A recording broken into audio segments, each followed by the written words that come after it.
Hello दोस्तों, जैसा कि आप जानते हैं कि आप हम टॉपिक शुरू करने वाले हैं ब्लड। हमने इसके पहले एक वीडियो में बताया था और आज ब्लड एकदम बेहतरीन तरीके से उसको बताएंगे। तो सुनिए, सबसे पहले हम क्या बताएंगे। देखिए, ब्लड को क्या बोलते हैं, किस नाम से बोलते हैं, उसको हिंदी में क्या कहते हैं, ब्लड को जानिए। देखो, ब्लड को रक्त भी बोलते हैं, लहू भी बोलते हैं, खून भी बोलते हैं और रुधिर भी। क्या क्या बोलते हैं ब्लड को हम बोलते हैं क्या, रक्त बोलते हैं, खून बोलते हैं, लहू बोलते हैं और रुधिर बोलते हैं। ये सब चीज़ें जितने भी बताएंगे आज हम पॉइंट चीज़ें उसके बताएंगे। फिर अगले वीडियो हम उसका कंपोजिशन बताएंगे क्या क्या ब्लड के कितने पार्ट हैं और क्या क्या उसमें आते हैं और किन किन से ब्लड मिलके बना है। तो इस वीडियो में केवल पॉइंट बताएंगे क्या क्या चीज़ें हैं। आप लोग सुनिए ध्यान से।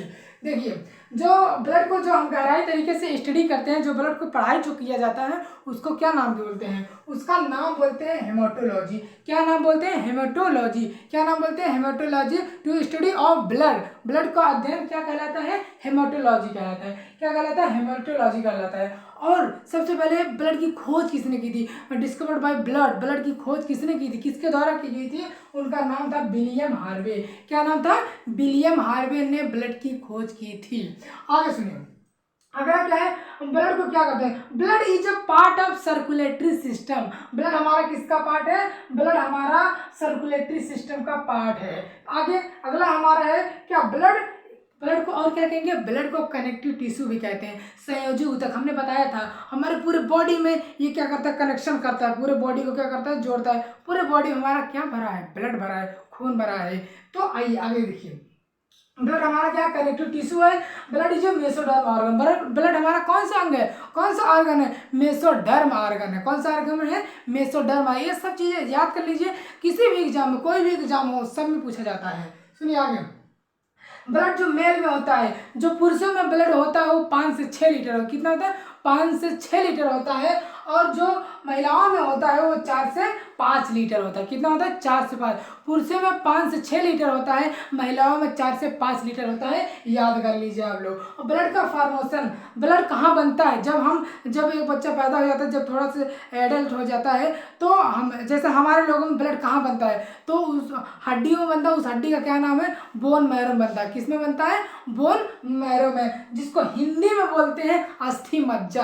क्या बोलते हैं? अस्थि मज्जा बोलते हैं। बोन मैरो हमारा ब्लड फॉर्मेशन होता है। ब्लड उसमें प्लाज्मा भी बनता है, आरबीसी, डब्ल्यूबीसी, प्लेटलेट, ये सारे ब्लड वहाँ पे बनते हैं। कहाँ में बनते हैं? बोन मैरो में बनते हैं। अगला पॉइंट है, ये ब्लड का पीएच कितना है?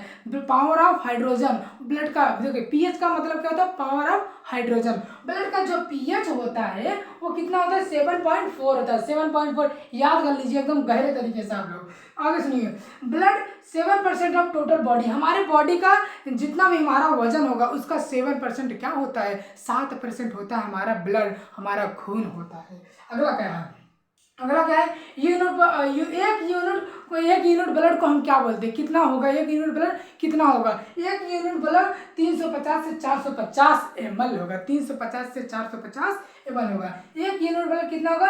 350 से 450 ml होगा। याद कर लीजिए। अगला सुनिए, अगला क्या है? अगला देखिए, मेल में कितना यूनिट होता है, होना चाहिए मेल में? आदमियों में, पुरुषों में, मेल में कितना ब्लड होना चाहिए? तो 14 से कितना होना चाहिए? 16 होना चाहिए। 14 से 16 होना चाहिए। अब फीमेल में, औरतों में कितना होना चाहिए? कितना यूनिट ब्लड होना चाहिए? कितना होना चाहिए? 12 से 14। कितना होना चाहिए? 12 से 14। ये सब चीज़ें आप लोग याद कर लीजिए, जरूरत पड़ने पे स्क्रीनशॉट वगैरह आप ले सकते हैं। अगर सुनिए, जो स्टोर होता है ब्लड हमारा कहाँ पे स्टोर होता है? स्प्लीन में, जिसको हिंदी में प्लीहा बोलते हैं। क्या बोलते हैं? प्लीहा बोलते हैं। ब्लड हमारा स्प्लीन में स्टोर रहता है। किसमें स्टोर रहता है? स्प्लीन में। स्प्लीन को ही हम क्या कहते हैं? ब्लड बैंक कहते हैं। क्या कहते हैं? Blood bank. Spleen is a called blood bank. Blood bank किसको बोलेंगे? हमारे शरीर में ब्लड बैंक किसको बोलते हैं? स्प्लीन को बोलते हैं। अगला, जब बच्चा भ्रूण अवस्था में रहता है, जब बच्चा किस अवस्था में? भ्रूण अवस्था में रहता है, एम्ब्रियो अवस्था में रहता है, तब ब्लड कहाँ फॉर्मेशन, तब ब्लड कहाँ बनता है? तब ब्लड का फॉर्मेशन किस जगह होता है? तब होता है लीवर में। कहाँ होता है? लीवर में होता है। कहाँ होता है? लीवर में होता है। अगला सुनिए, ब्लड हमारा 2 तरीके का होता है। ब्लड हमारा कितना होता है? 2 तरीके, एक प्योर होता है, एक इम्प्योर होता है। क्या क्या? एक शुद्ध अशुद्ध बोल सकते हैं। एक प्योर होता है और एक इम्प्योर होता है। तो देखिए, प्योर वाला जो ब्लड होगा उसमें ऑक्सीजन पाया जाएगा, उसमें O2 पाया जाएगा।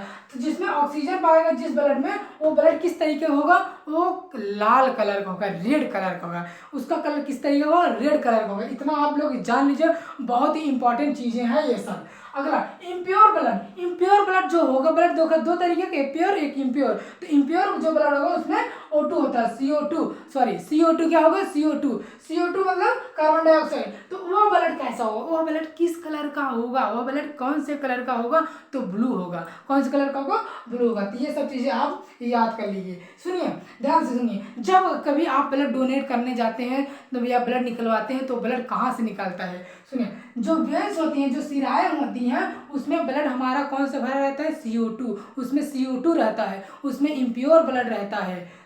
और जो आर्टरीज होती हैं, जो धमनियाँ होती हैं, जो धमनी होती हैं, वहीं से ब्लड निकाला जाता है। उस ब्लड में कौन सा, प्योर ब्लड। आप जब किसी को देंगे तो प्योर ब्लड ही देंगे ना कि इम्प्योर ब्लड। तो उसमें क्या भरा रहता है, O2 भरा रहता है। वही ब्लड हम क्या करते हैं, डिनोट कर देते हैं। क्या करते हैं, डोनेट करते हैं। और सुनिए, जो लंग्स होता है, लंग्स जो हमारा होता है, वो क्या करता है, ब्लड का प्यूरिफिकेशन करता है। ब्लड का क्या करता है, प्यूरिफिकेशन करता है। CO2 को क्या करता है, बाहर कर देता है। उसमें CO2 और O2 दोनों, तो CO2 को क्या करेगा, लंग्स बाहर कर देगा, और O2 को क्या करेगा, अंदर कर लेगा। ये था ब्लड, ये था लंग्स के बारे में थोड़ा हमने बता दिया कि लंग्स हमारा क्या काम करता है। अगर जो किडनी होती है, किडनी क्या करती है, ब्लड का फिल्ट्रेशन करती है। क्या करती है, ब्लड को छानती है, ब्लड को छानती है। जब जो यूरिन वगैरह निकलता है, तो ये जब हम किडनी पढ़ाएंगे उसमें और अच्छे से आपको सारा चीजें बता देंगे।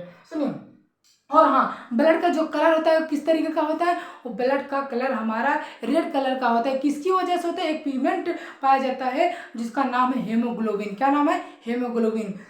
और आपको पता है हेमोग्लोबिन में क्या पाया जाता है, आयरन पाया जाता है। क्या पाया जाता है, आयरन पाया जाता है। और आपको बताएंगे हेमोग्लोबिन, ये हिम और ग्लोबिन। हिम मतलब होता है आयरन, आयरन का कंपाउंड होता है Fe+। उसको क्या बोलेंगे, Fe+2। तो हिम मतलब जो होता है, उसका मतलब होता है हमारा आयरन, आयरन का कंपाउंड होता है। ग्लोबिन मतलब जो होता है, उसका मतलब होता है प्रोटीन। क्या होता है, प्रोटीन होता है। तो देखिए, आयरन में 78 से 70% क्या पाया जाता है, वाटर पाया जाता है। क्या पाया जाता है, वाटर पाया जाता है। उसके साथ साथ उसमें ऑक्सीजन O2 भी पाया जाता है, जिसकी वजह से वो क्या होता है, रेड होता है। तो ये सब चीज़ें जानकारी हमने इस टॉपिक में बता दिया। इस हम पॉइंट करके सारा चीज़ बता दी। अगले वीडियो हम उसका क्या बताएंगे, ब्लड कंपोजिशन बताएंगे कि ब्लड के कितने कितने पार्ट हैं, प्लाज्मा और RBC WBC, ये सारी चीज़ें नेक्स्ट वीडियो में बताएंगे। तो अगर आप लोग अभी से जुड़े हैं, या और लोगों को भेजिए, वो और लोगों को शेयर करिए, तो वो भी पढ़ सके। ये पूरे पॉइंट सारे जितने हैं आप लोग क्या करेंगे, नोट कर लेंगे। तो फिर से मिलते हैं, हम सारी चीज़ें उसको बताएंगे। तो आप लोग देखते करें, एंजॉय करते रहिए।